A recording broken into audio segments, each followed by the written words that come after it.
Hello, everyone, and a very warm welcome to this Textile Talk podcast. I'm Gail Cowley, and I'll be your host today. Joining me is textile artist Holly Guertin. Just to give you a little bit of background before we start our chat, Holly is a contemporary fibre artist and textile designer in the Philadelphia, PA area. In her work, she explores the interconnectedness of the human person and invites her viewers to look at sheep and their wool as if in a mirror. In an increasingly disconnected, disembodied and virtual world, her process-intense work grounds the viewer to the tactile and the real, showing the human experience as a marvel and a wonder. Holly graduated from the Savannah College of Art and Design, SCAD, with a BFA in fibres in 2011. And has been working in textiles and fibre arts ever since. Aside from her fibre artwork, she also creates textile designs for fashion brands. Her artwork has been featured in publications like Colossal, Business of Home, Frankie magazine, and Knitwit magazine, amongst others.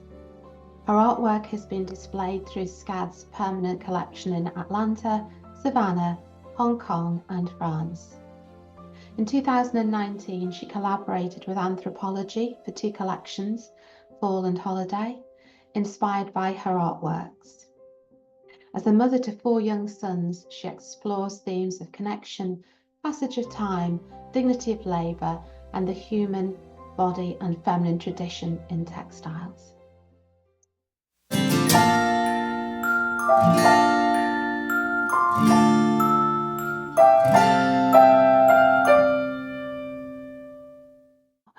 So, Holly, thank you so very much for joining me on this podcast episode. It's an absolute pleasure to have you on the podcast with us.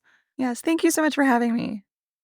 I wonder if I could start off by asking you just really to tell us more about yourself, what your background was and how you came into stitched art.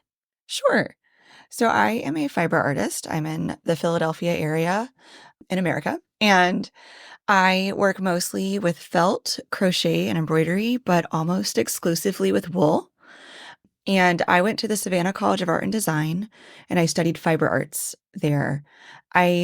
Growing up, I always knew that I was creative. I drew a lot. I loved painting, especially drawing with pencil. Mm-hmm.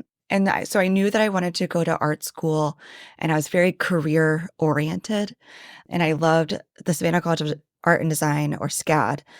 SCAD is the University for Creative Careers. So that really enticed me to go there. And my sister actually had gone before me. But growing up, we both were in a very creative family. My mom, even though she had a corporate bank marketing job through our entire childhood, she always was pursuing creative techniques on the side. So she did a lot of beadwork and a lot of jewelry making. She was doing some dyeing of velvet when we were really young, and I would help her dye these velvet leaves that she would assemble together to be flowers. And so I was always really in touch with the tactile, and I was always a little particular about the clothes that I would wear. If they didn't feel right, I didn't like to wear them. And so I thought that I was going to go to art school for fashion.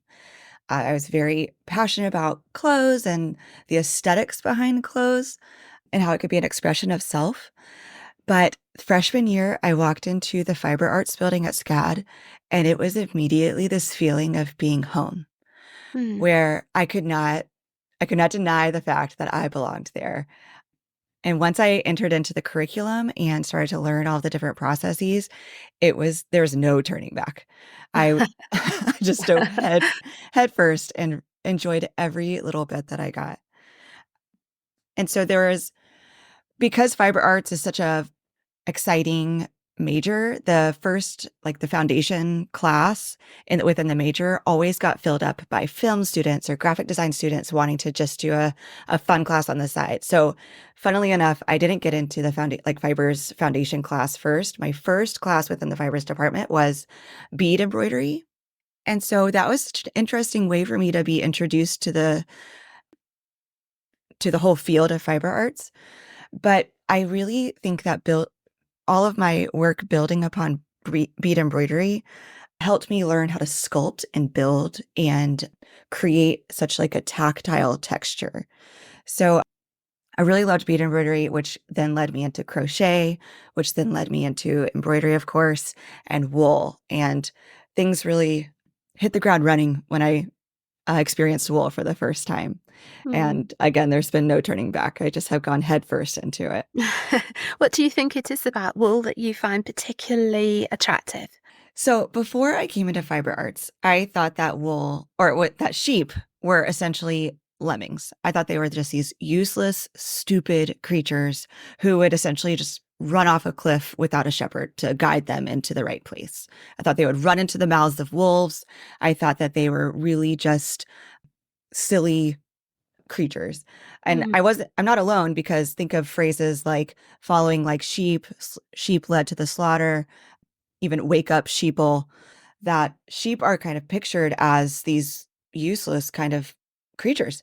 But then once I got my hands on wool and I experienced what happens between our hands and the wool and how it can transform and become such a plethora of amazing, amazing, beautiful things that are essential to our life and to helping us flourish as human beings, I realized, whoa, sheep actually have a lot to offer. Sheep have something much more than meat, much more than just milk. This wool that comes back year after year can be transformed beneath our hands to create such gorgeous, extraordinary things.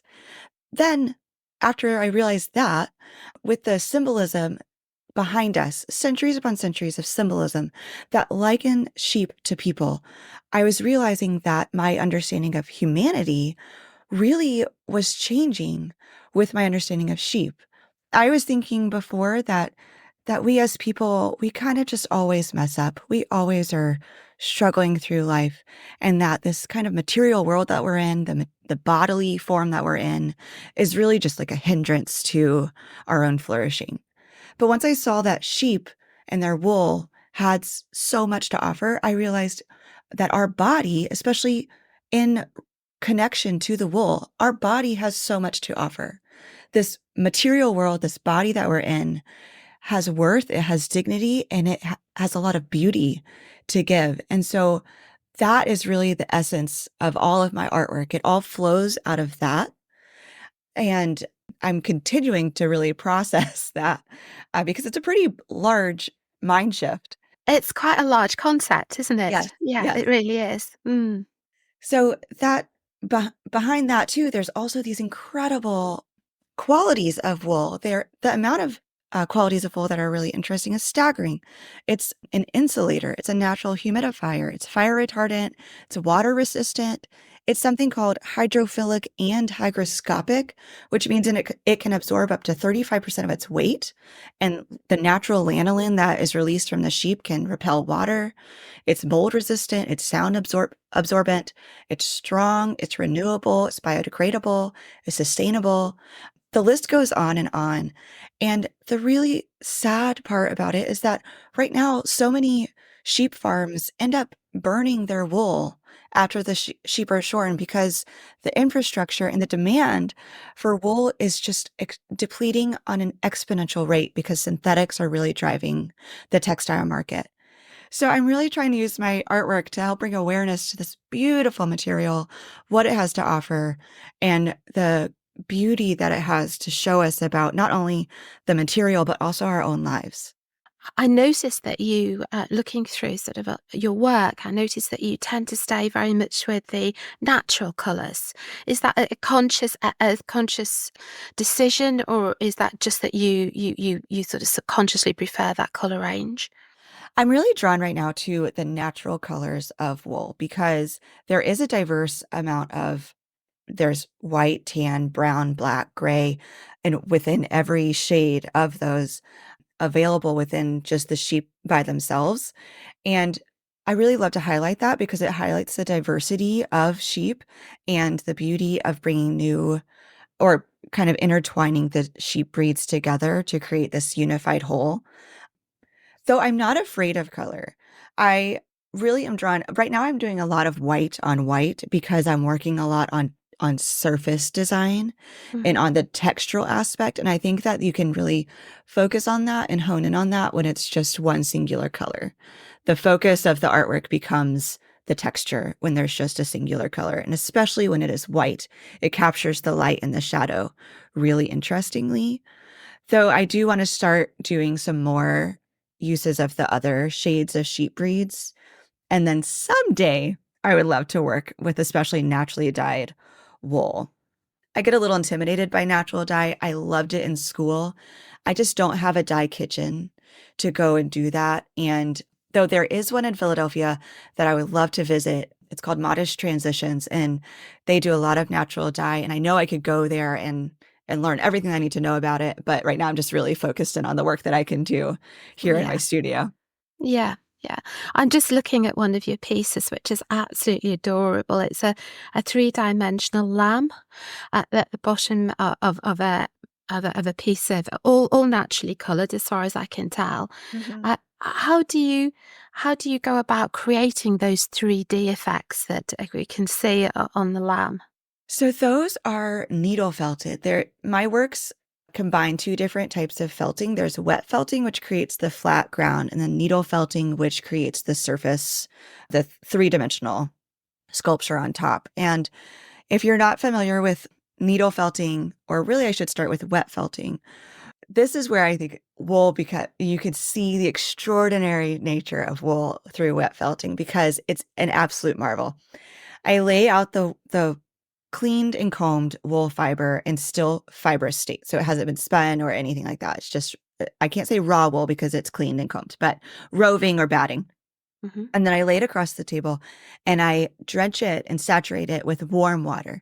And so wool fibers on just one singular fiber that's covered in scales. And whenever I really or soak it under warm water, those scales open up like a pine cone. And so I have soap in the warm water mixture, and then I agitate it with my hands and by rolling it and by rubbing it between bubble wrap or other kind of non-textured materials to entangle those fibers tightly together. And so they're bonded together on a one-to-one bond because they are entangled together under the warm wool or warm water, excuse me. And then in the end, once that piece of wool is finished, it gets saturated under cold water, which closes up those scales and leaves the wool as a singular piece of unwoven fabric. And those scales stay tight shut, locked in this indelible bond together. And so the amount of likenings between human relationships and the creation of wet felt is enormous. Mm. And I find something new every single time. It's just incredible to experience the transformation of the material beneath my hands in this way. But in the Industrial Revolution, in about 1866, they developed a needle punch machine where they would lay out the wool and then just pummel it with thousands and thousands of these needles that would penetrate the wool and knot them together to create this same type of wool felt fabric that I can create with the wet felting.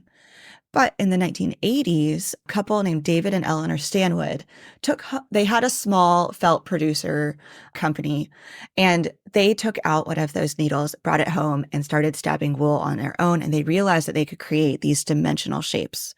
And so the wet felting, like I explained before, comes all the way back. It's arguably the oldest known type of fabric from 6500 BC, maybe even earlier. That's the latest that they found. And then the needle felting came from the 1980s. So it's on the Right up to date. exactly two ends of the spectrum. But I love to combine both of those together to, really speak about time and the heritage that comes behind us and what is before us. But the needle felting, with the needle, I can just poke the wool and sculpt it in this way it's such an interesting way of sculpture because it's not subtractive, it's not additive. It is more like a manipulation of the material to become more and more dense. And when it's my art pieces are entirely wool. I'm a purist here. Some people like to use foam underneath them or some other kind of stuffing or even some armatures. They'll put wire inside of them. Yeah. I do not. I am 100% wool through and through because I really am so passionate about the material and what I like to press it to see what it can do. How much farther can I push this material? That's the lamb is absolutely gorgeous. It looks as though it could actually walk off the the piece. Thank It's just you. so lifelike. It's lovely. Thank you. But obviously there's a lot of wool goes into making something like that because, as you say, if you're not using any armature or Mhm. any padding underneath, you obviously compacting a lot of wool, aren't you, there to make those? Yes, yes. I have bags and bags of wool in my studio here. I can imagine. Where do you get your wool from? I have a source in Massachusetts and then over in Washington State are my two main sources. It is very sad. One of my favorite mills just closed in the springtime, and so I'm a little bit scrambling trying to find a new source for this wool. But I have hopes. Whenever another mill kind of has combined with that one, I can get this. I hope I can get the same material from them. But I'm Yeah. waiting. I'm waiting. A- And do you prefer to use the wool from a particular breed of sheep? I do. For most of the surface of my work, I love Romney wool. I love the length of its fiber. The fiber staple is a nice length to give a certain sheen to it. Especially with the eyes of my lambs, I love to use merino because merino has a way of felting really tightly and quickly. Hmm. So I'm able to form the shapes that I'd like to form because that fiber staple is a little bit shorter. But the Romney gives a really nice sheen to the work where when you walk around my artwork, you can see the light reflect a little bit of the sheen of the Romney wool. Hmm. Do you work to commission? Are some of the pieces that you do for somebody in particular? I think it's probably about half and half. I think in the near future, I'm working a lot on my own pieces, though over the past 3 to 5 years, a lot of my work has been on commission. And do you have a preference? Do you prefer working to commission or do you prefer being left to evolve your own pieces? I love working with people. There was one artwork that I created where it was embroidered letters on the top half of the piece with a scriptural verse, and then at the bottom was a sleeping lamb. And if it weren't for that woman and her kind of creative direction in the commission, I wouldn't have explored sleeping lambs or I created an entirely new technique for this artwork. So it opened up a completely new technique for me to use in my own artwork. But again, if it weren't for her commission, I never would have gotten into that. So I love the way that I can kind of press myself with commissions and explore new opportunities or explore new techniques and be the constraining nature of a commission helps me kind of explore and become more creative. Um, Mm. though there have been commissions in the past that haven't been totally in line with like the direction that I want to do. So if I'm not doing, I really just want to focus primarily on sheep. And Right. so there were some animals that I've done in the past that I realized after a while of doing them. I love creating them. I love pushing myself and learning my technique better. But for myself to really enter into the creation of the piece, I really do want it to come out of the ethos that I've explained here. Mm. It helps me enter into it a little bit better. So, and for me to focus, it's very easy for me to go off onto completely different tangents. So it's it's helpful for me to like stay in my lane. This is what I'm doing. I'm going to stay focused in it. Yeah, because you have developed a lot of different techniques, haven't you, to fit in with your wool ethos? Yes. I know that you use crochet, Mhm. and I can see that from your some of the hangings that you've done. It appears to me to be almost like a twisted technique that you've used. In the crocheted pieces I think they're different or pieces. the They felted have pieces. They have the one that I'm looking at is completely cream, and it has pieces hanging off it that almost look like, I'm going to say, hanks of yarn that have been Yes. twisted. Yes. Mm. Yes. Yes, that is a technique that I've developed over the years. And it's funny, that's a twisting technique. It comes from it's so funny that you said hanks of yarn or embroidery floss. That the way twisting skeins was really, I really love doing that. If in my yarn stash it comes out, I love to twist it back. It's just it's a fun process for me. But I also a few years ago started. I also teach high school fiber arts, and I tried to teach them how to spin yarn from spindles, and I did not succeed very well there. But learning, doing that to be able to teach that to them, I learned a lot about spinning yarn and the overspin and all of that. So anyway, the twisting technique comes from just my joy of playing with the material, pushing the material past what it normally is shown to do. And the twisting technique that you are looking at actually originated when I was creating alpaca artwork. I was looking at the Surrey alpaca breed and how the fleece really comes off of the body of the alpaca, and I loved the texture of that. And so to capture that, I tried this twisting technique, and that's where it really came. And I've tried to morph it into a really the first way that I was doing it was hurting my hands a lot. And so I've refined my process, have changed my process to creating it, and I'm really happy with the way that I've been able to kind of translate it into sheep. Yeah, it's not a technique I've actually seen used before, and I love the way that when you have your single color hangings, Mhm. it's a very modern, isn't it? It would Mhm. fit in very easily with modern interiors. Thank you.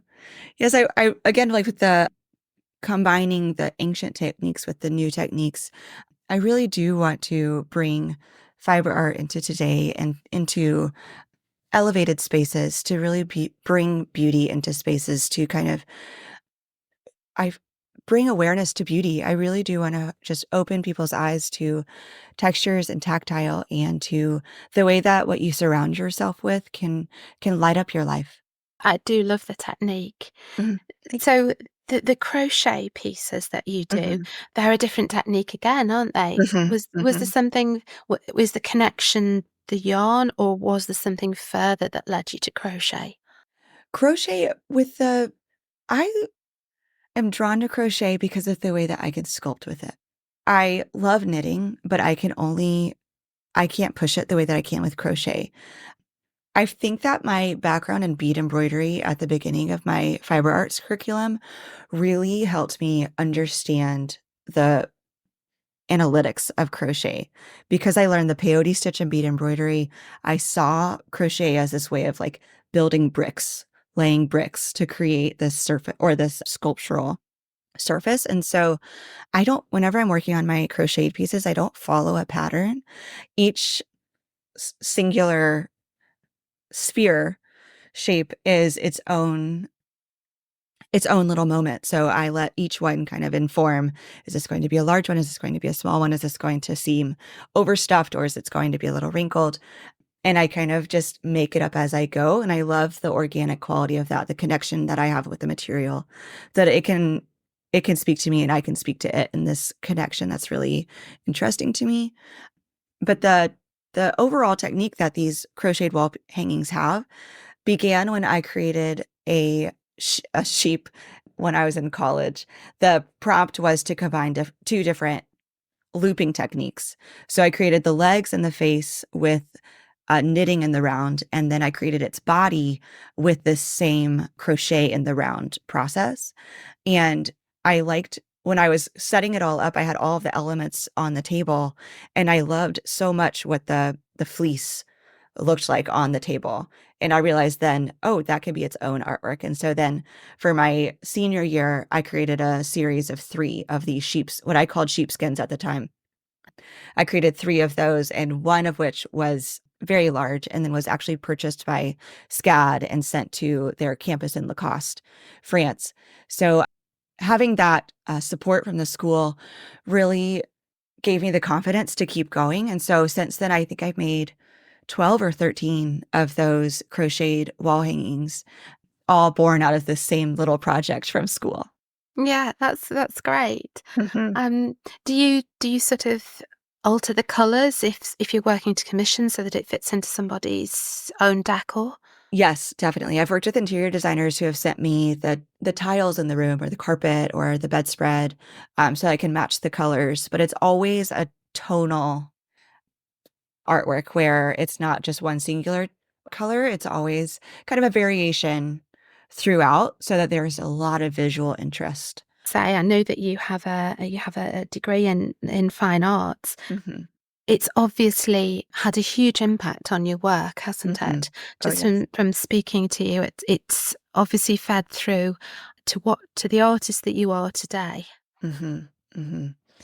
Honestly, finding fiber arts changed my life because if it weren't for in one way, if it weren't for fiber arts, I would still be, creating. I know that I would still be creating, but I would definitely still be within the traditional media, like painting or drawing, and once I found fiber arts, that's where I realized that I could put my whole self into this, where I was integrating my body into the artwork and found such immense satisfaction in that.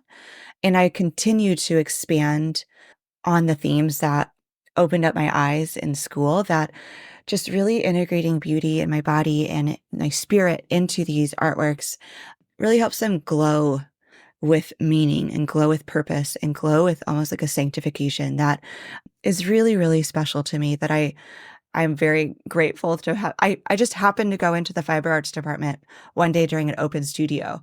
Me and my friend were like, "Oh yeah, we should go visit." And I'm so glad that I did because it opened my eyes into this whole world of material that is so intimately connected to our everyday life. That's something that's really comes back to me a lot in my work is that we are in touch with cloth at almost every single moment of our day. And the intimacy between us and the cloth around us, that connection is really intriguing to me. So I try to open up a lot of themes between connection, relationship, and the making of those Mm. pieces. Mhm. Yeah, I noticed that you did mention knitting, but it doesn't seem to be something that you work with on an everyday basis. Is there a reason for that? I have always heard that you are and many people I'm sure are going to like disagree here, but sometimes you could be you could be a knitting person, like your brain works for knitting or your brain works for crochet. And so my brain just really understands crochet easily without problem. Knitting takes a lot more for me. And I'm sure if I took the time to really dive into knitting, then I would learn cable and all the different stitches and the beautiful ways that I actually prefer the way that knitting looks. I just cannot get into it for whatever reason. My mind can just grasp crochet on its own level. So I really do love knitting. I love to wear knits, especially the cable knit sweaters. I just am not I have to realize it's just not Yeah. for me. I can understand that actually Mhm. because knitting you have to decide beforehand, don't you? Because you have Mhm. to cast on a certain number of stitches onto your needles. Whereas crochet, you can just go on expanding because you Mhm. only ever have normally one loop. Exactly, and it's very forgiving. So if I mess up, I could just undo it and start again. Where knitting is much more if I drop a stitch, I have to go all the way back and I have to fix that one stitch. Maybe I don't. Again, I'm not very good at knitting, so I don't know very much about it. Though my one of my best friends is an incredible knitter. She's knit socks for many people in her family, and it's amazing to see what she can do. So I have great respect for knitting. I love it. No, I must admit, I started knitting socks during lockdown, Oh, and wonderful. and it's the one thing actually I've really continued with. Oh, nice. My other half likes his wool socks, so I suppose I've got that reason to keep going with it. But it's not That's very incredible. creative, I have to say, but it It's is something I can. incredibly I think it's amazing. I think that's the greatest gift that you could give somebody. I love giving socks. I think it's absolutely amazing. The amount of time that they take and the amount of problem solving that you have to do to get around that heel. That's where Yes, that's that's true. incredible. No, it's something that I just enjoyed. I'd never done them before, challenged myself, and I think Mhm. the first sock took Oh, forever. I made Mm. so many mistakes. Mm. But after a while, now I won't say I can do them in my sleep, but it's very much a repetitive Yes. process now. Yes. So it doesn't take a lot out of me. That But is I do beautiful. enjoy it. And I love using, because I always knit using wool, and I Mhm. really enjoy, the feel of a really nice yarn. Mm. I always feel that I've compromised myself if I haven't used a really good quality yarn. It's true, I definitely agree. The material makes such a difference. It really does when you're working and it's passing through your hands, Mhm. and you want to be able to enjoy that sensation, that connection, I think. Yes, yes, definitely. It is difficult. There was one artwork that I created, actually my most recent crocheted wall piece. I created with a combination of, I did a double yarn crochet and would work with wool and then Kevlar. What fiber was intertwined throughout, and it created this beautiful. I love the texture that it created. It was 100% worthwhile, but the Kevlar was so fussy. It would knot and it would tangle and it would get caught up on itself because it is so the the fiber itself is so sticky to itself. It Mm. would get all sorts of tangled, and it was very difficult and very trying on my patience to work through that one. And Yeah. I tried to let that inform the artwork that this is kind of the point of it, is to let it come through in harmony and to kind of let the material dictate how I hold it and how, again, that's speaking from material to artist and creator, to kind of let it, to relax myself so that it could relax itself, was a Yeah. big lesson out of that one. Yes, no, I can imagine. Some yarns are so incredibly difficult to work Mhm, with that mhm. you don't want to finish the project No. because it's too difficult. Mhm. And as you say, too trying on your patience. Yes. I'm, It was tough. oh yeah, I'm thinking of one in particular, a part done project that I have that's Mm, a black crochet, very very fluffy yarn, mm. and I can't see it at all. Yes. It's Oh, black. no. I can't see what I'm crocheting. I've I felt I have to feel the stitches, and it's Mm. just I've never finished it because it's just too difficult. That seems really difficult. Yes, yes. Yeah, too fussy. I agree. Yes, yep. So I know that you've had a lot of work in galleries and exhibitions. Mhm. Could you tell us a little bit how that came about and just the process really for dealing with the galleries? Sure. I think a lot of exposition that I've had is thanks to my school. SCAD has done a great job of showing my work and purchasing my work, and then also getting my work into the right hands. But the biggest thing that I learned in college, actually through a mentor that I had in college, was just to ask. Put your work out there. Find galleries where you think that your work fits. Find editorial or publications where you think that your work would be welcome, and find a contact and send it out. See what they say. The worst they could say is no, or you could get ignored. But that's not even, you hardly lose anything. And so I have always just been confidently reaching out to see, hey, do you like my work? I think that you would find this interesting. So I just want to let you know about it. And a lot of wonderful things have come out of that. And I'm very grateful for the opportunities that I've had. It's been really exciting. I think a lot of people, I know thinking about our students, they find that process really hard, Yeah. putting themselves out there, I guess, Hmm. and their work Yeah. on display. I don't know if you feel that way or if you did, how you managed to overcome it. I can understand that. I don't know if I've struggled with it very much because I just feel so strongly and passionately about fiber arts that I want everyone to know about them. I've realized through my time or in looking back at my time through SCAD, and then now that I'm a teacher and I'm also a mother to 4 sons. And looking back at all of that, I realized that teaching has always been really deeply within me.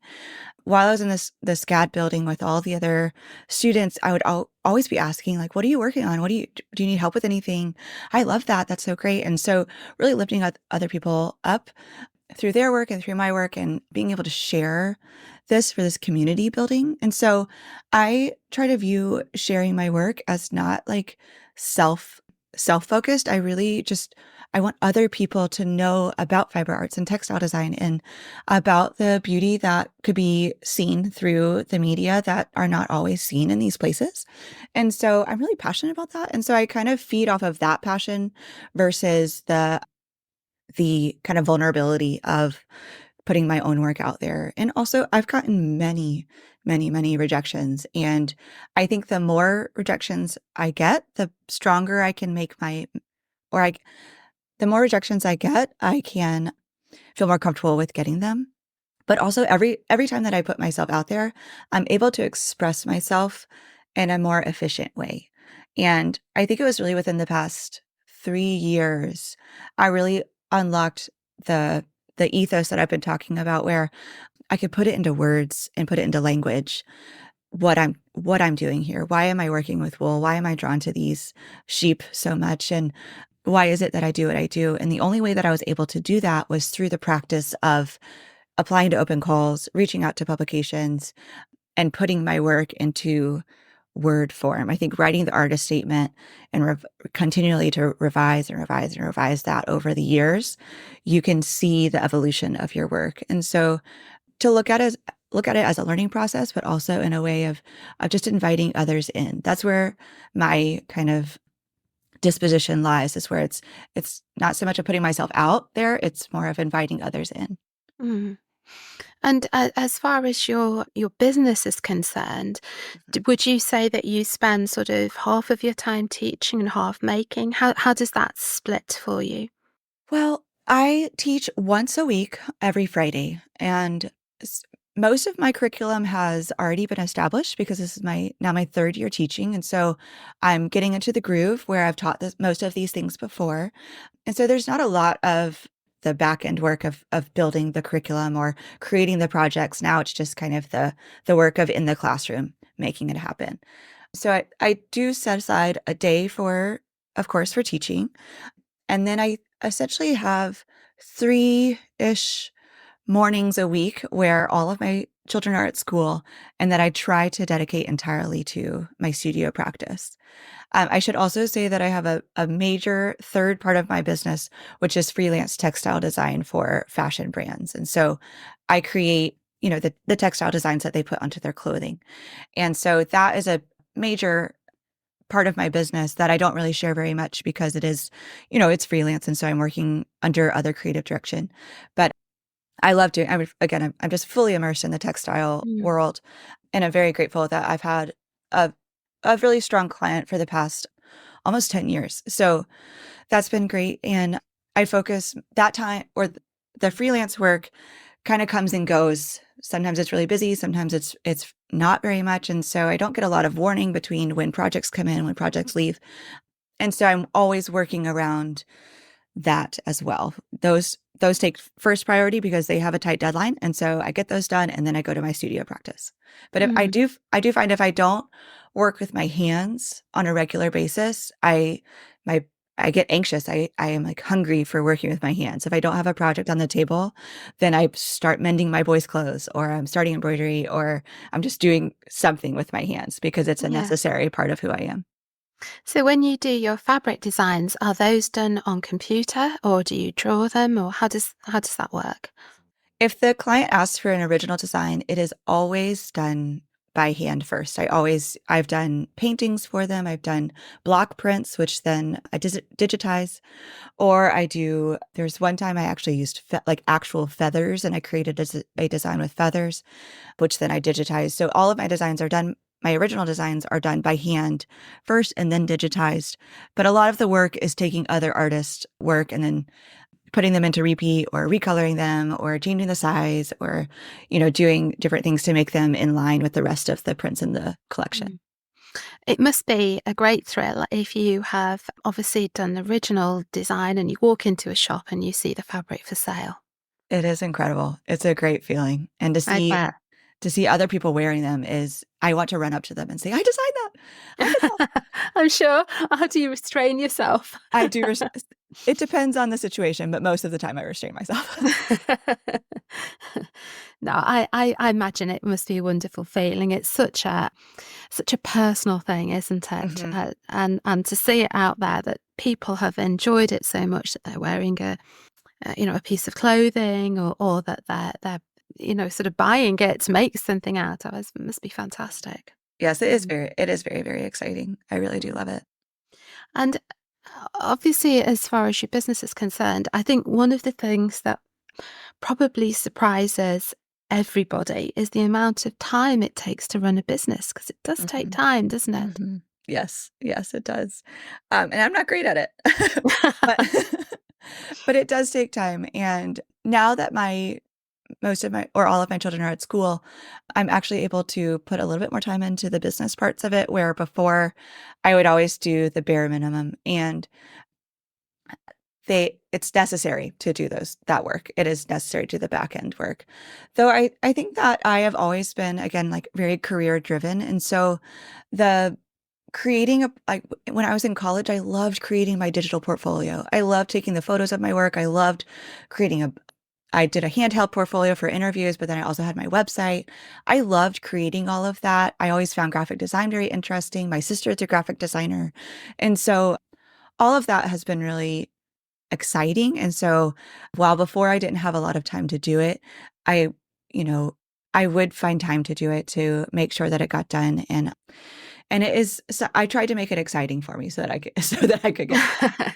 Exactly. Because photography, it's so important, isn't it? To be Yes. able to photograph your work Yes. in a good light and make it look Mhm. as attractive as it possibly can is just vital now. It is. It is. And I would say I think about my first 6 years of doing my artwork full time. I lived in a house that didn't have great light.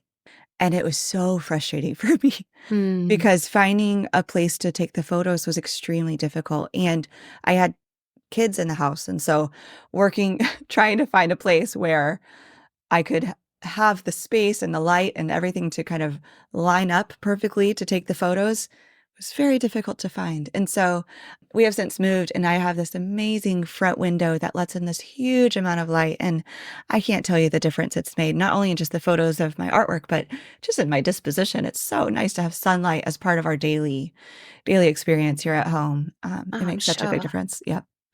And I mean, you're obviously very busy, because if you're a mum to four kids, then you're going Mhm. to be run off your feet. And we haven't even touched on what happens in school holidays, have we? Oh, no. I should imagine everything has to stop, does it? Well, so for so long, from the beginning of my art business, I have been making with kids alongside me. And that's one of my greatest loves of fiber art, is that I kind of happened into this industry that's very friendly to family.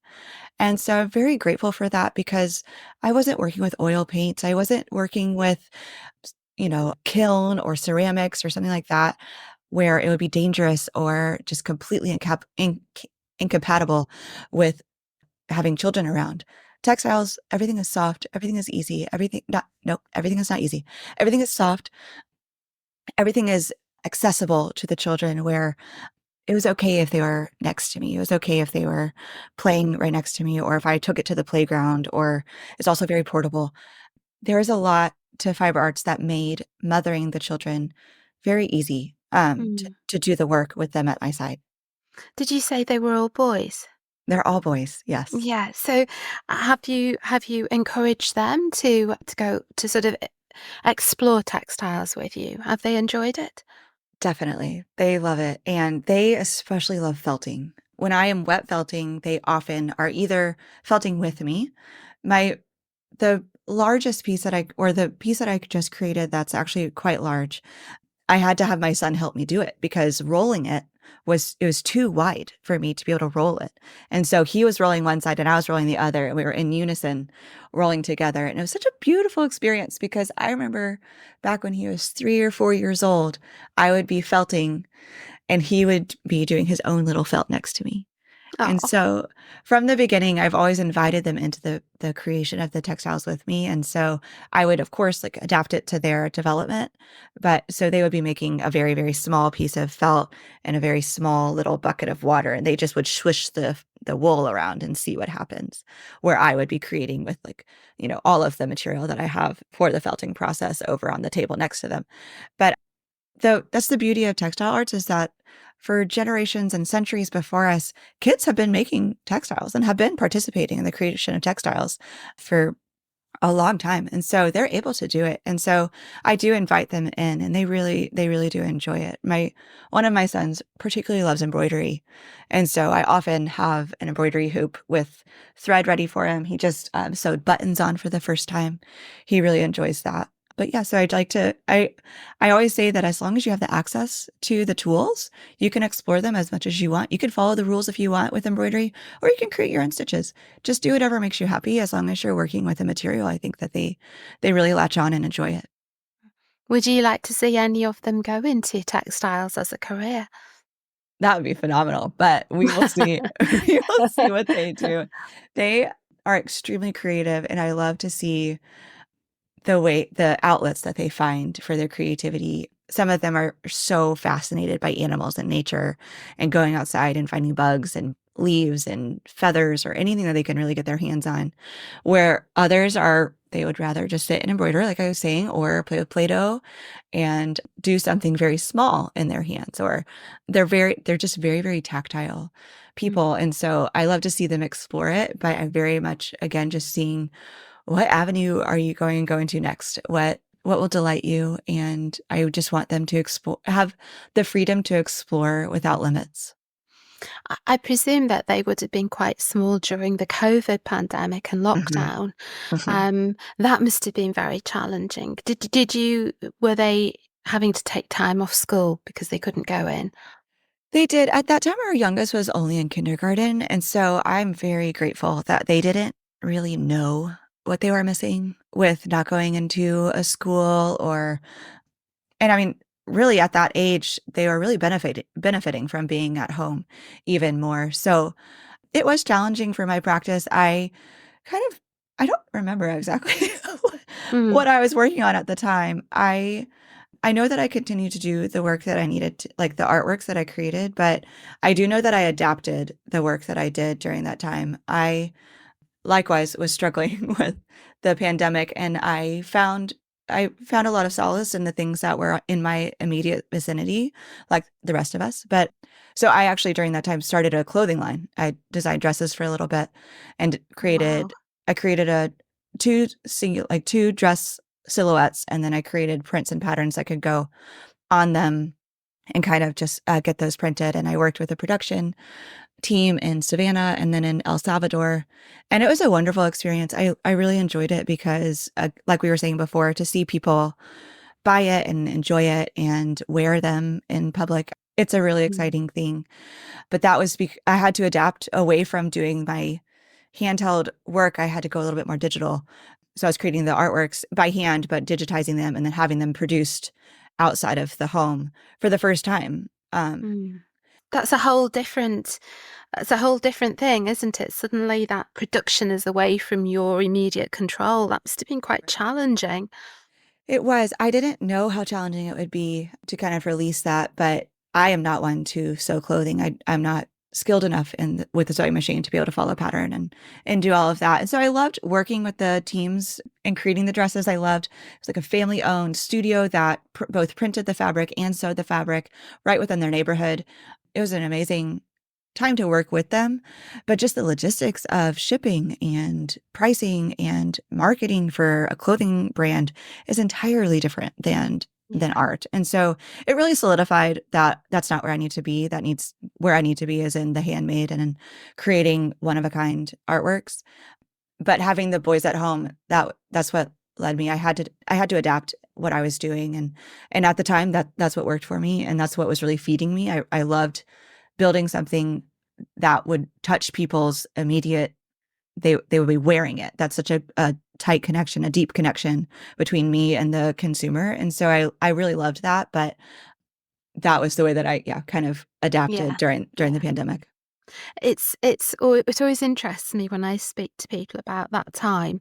Hmm. And I know obviously that differs around the world. I mean, different people had different lockdowns, if they had lockdowns at all. But people seem to either go for that, well, do you know what? It was brilliant. I got so much done. Mhm. And others will say it was an absolute nightmare. Mhm. It was Mhm. just so difficult. A lot of my teaching work dried up because obviously, people couldn't Oh, meet right. together. Mhm. And so it always sort of interests me which way people felt about it. Right. And also, I think the way that it's changed, perhaps the way people are able to view our textiles, because a lot of Mhm. exhibitions went online, didn't they? Right. Right. I just wondered what your experience of it was. Yes, I really the thing that I loved about the pandemic, if anyone could say that, Do you know, it's not often someone starts a sentence with that, but was just that everyone got to be at home. I loved having my husband at home. With kids so young, it could be a lonely experience to not have another adult close by, and so I was always really I wish that my husband could be home all the time. And so I loved having him at home and being able to balance parenting the little ones so easily because he was able to work remotely. And so that was my favorite part of the pandemic. Hmm. Um, but I did not, of course, I am such a tactile person that not being able to go places, our life with the boys is very much centered on going out and experiencing museums, exhibitions, playgrounds, and big community places. And so not having that accessible was really, really difficult for us because, as you can imagine, at that time, we only had 3 boys, but there's, like, a lot of energy in the Yes, house. I'm sure. So not to have the outlet and our yard at that time was very small, and so not to have the outlet of the big, expansive interior places, especially in the wintertime, to go and to let loose and to explore these beautiful exhibitions and whatnot, or science and educational materials. It was really difficult for us. At the zoo, we loved going to the zoo, and it was really hard not to be able to go to the zoo. Do you think, though, that I think it certainly brought forward the amount that we use the internet in general, because Mhm, we were keeping in contact that way. mhm. And I think also that it probably opened up textiles to more people because suddenly a lot of the exhibitions that might have been at a local gallery were put Mhm. online and perhaps had a bigger audience. Sure. The I do appreciate that. I do think that a lot of fiber art has come back into focus because of the pandemic. I wonder if a lot of it is coming from the fact that so much during the pandemic was digital that now we want something tactile and something in person that we can experience. And so I do think that in an exhibitions world, thankfully, a lot of textiles have come into awareness because of the digitization of them during the pandemic. But now I'm seeing so many fiber art exhibitions, like in the Smithsonian and in the Met just had this incredible one weaving abstraction. And so fiber art is coming into, real life. A really interesting thought Mhm. it's a sort of almost a reaction to having to be online Right. during that time that we now are preferring to be able to visit more. And I know perhaps we don't necessarily want the visitors to touch the exhibits, but potentially you can see them much more clearly. And also, I think size gets lost, doesn't it, when Mhm. something is online? You don't have any real sense of how big a piece is or how three-dimensional. Right, right. And a lot of the photos that I take of my artwork, I try to put my hand in it, not only for size relatability or proportion, but also to show like this is what it's like when you touch it. Mm. Because I know so many people when they see my artwork, they want to touch it, and the size is really difficult for them to grasp. I think that the exhibitions going digital really kind of piqued their interest. It exposed them to, hey, there's this world of textiles that's really beautiful. And then now that finally everything's opened back up and we have more freedom, we're able to experience them firsthand. I think with having children so young for so long, a lot of my work has been in the digital world only. And so I am so excited to now have a place and have avenues where people could see them in real life because seeing them in person is such a different experience from seeing it on digital. and no, they're not allowed to touch it, but to be able to walk around the artwork and see how the shadows fall differently, or to see the surface that I've created in dimension, I think that that's really key. And so I try to capture that as best as I can with my photography, but seeing it in person is really integral to the pieces. Yeah, no, I'm sure. Mhm. So, Holly, what's next? Are there other plans coming down the line for exhibitions or for a book, or where do you go next? Right now, I'm working on a solo exhibition. I'm creating the artwork for the exhibition. I'm still trying to find the right gallery that's the right fit for it. And so in the meantime, I'm making the pieces and really excited to have the freedom to create really big scale has always been, or large scale has always been a really natural Mm. scale for me to work in. And so I'm really grateful that I'm able to do that with the end goal being a solo exhibition. And so I'm working towards that. I would love to write a book. I have a book in the back of my mind, and hopefully someday it will come, hopefully in the near future, it will come to fruition. I, Okay. So, if I, anyone's listening to this and is a yes, publisher, that's right. That's right. I've okay, got something get for in you. touch. That's right. But in the meantime, I do a lot of writing in my weekly newsletter called the Friday Rundown, and have really enjoyed that as a way to connect with my audience, but also to express the themes that I'm working through, what it's like to be a mother of 4 boys and an artist at the same time, and what kind of artists, designers, interiors are really piquing my interest, and then also just what's going on in the studio. So you can follow like the works that I'm creating for the someday solo exhibition there and see what I'm working on there. It's a big undertaking, isn't it? A solo exhibition, because there's just so much work goes into it.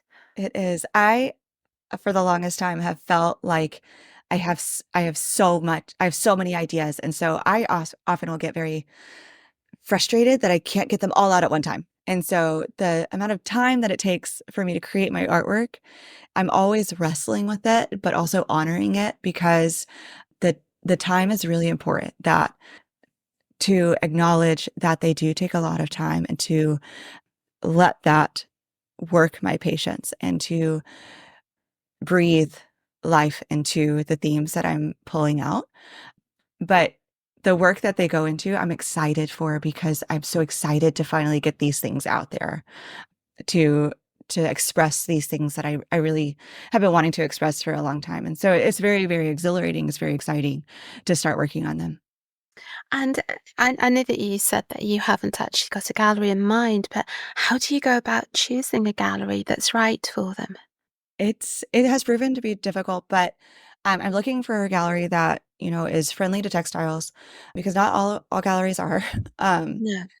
and so ones that are friendly to textiles, but also are friendly to the words that come to mind are like the sweetness or the loveliness of my artwork, the beauty of the artwork. So it's not something that's going to be, there are a lot of galleries that are being thought provoking and challenging, which are great and necessary at this time. But my artwork it is thought provoking, but in a way that is a little bit more uh, Softer. softer. Thank you. Yes. Yeah. And so trying to find both those things to hold hands has been a little bit challenging. Yeah, I can imagine. So again, if there's anyone listening to this that has a gallery that Yes. Please sounds right contact for, me. That's please right. contact you.